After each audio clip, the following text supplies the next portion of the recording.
उत्तर भारत के राज्य इस वक्त कड़ाके की ठंड से कपकपा रहे हैं। कोल्ड डे के साथ साथ कोहरा लोगों की परेशानियां बढ़ा रहा है। मौसम विभाग की माने तो अभी उत्तर भारत के राज्यों को कोल्ड डे और कोहरे से राहत मिलती नहीं दिख रही।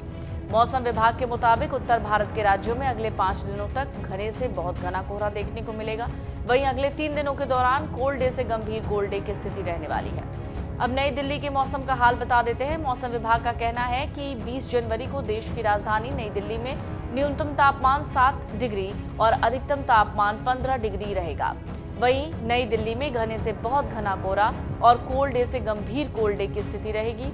मौसम विभाग की माने तो दिल्ली में 21 जनवरी को भी कोल्ड डे की स्थिति रहेगी। अब बात कर लेते हैं उत्तर प्रदेश के मौसम की। मौसम विभाग की माने तो 20 जनवरी को लखनऊ में न्यूनतम तापमान 7 डिग्री और अधिकतम तापमान 16 डिग्री रहेगा। वहीं लखनऊ में घने से बहुत घना कोहरा देखने को भी मिला। कोल्ड डे की भी स्थिति रहेगी। गाजियाबाद की बात करें तो यहाँ न्यूनतम तापमान 7 डिग्री और अधिकतम तापमान 15 डिग्री रहेगा।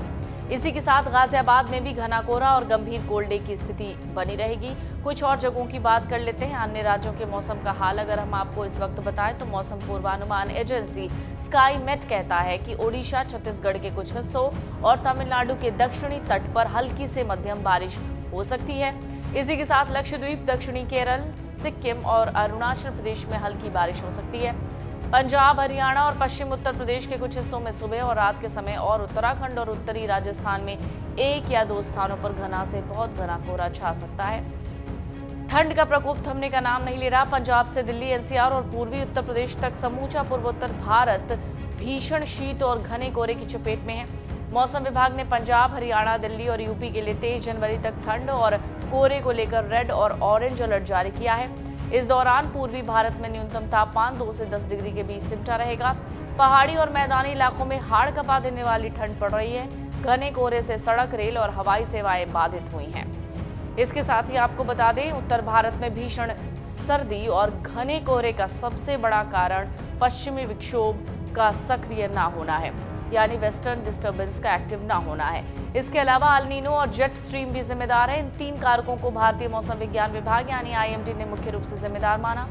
आमतौर पर दिसंबर से जनवरी के बीच पश्चिमी विक्षोभ उत्तर पश्चिम भारत को प्रभावित करते हैं, लेकिन इस साल सर्दियों में पश्चिमी विक्षोभ की ऐसी कोई भी गतिविधि देखने को नहीं मिली। इसी का नतीजा था कि दिसंबर 2023 से अब तक पश्चिमी हिमालय के क्षेत्रों में बहुत कम बारिश या हिमपात देखा गया।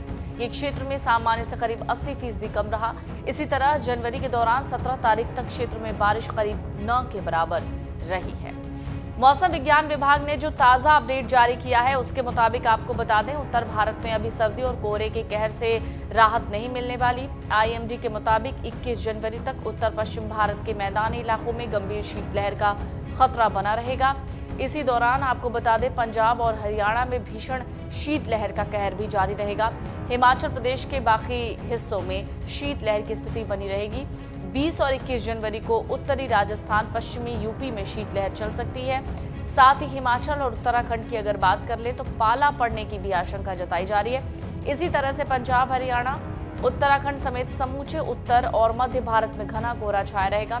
जनवरी के अंत तक भीषण सर्दी, शीतलहर और घने कोहरे का प्रकोप जारी रह सकता है। हालांकि इस बीच जो कहा गया है उसके मुताबिक अल नीनो एक बड़ा कारण है। मौसम विज्ञान विभाग के मुताबिक दूसरे कारक के रूप में कहीं ना कहीं अल नीनो जिम्मेदार है।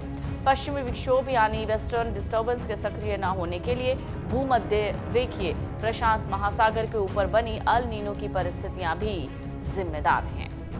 अगर आप ये वीडियो YouTube पर देख रहे हैं तो हमारे चैनल को सब्सक्राइब करें और बेल आइकन को दबाना ना भूलें। अगर आप Facebook पर ये वीडियो देख रहे हैं तो हमारे पेज को लाइक करें।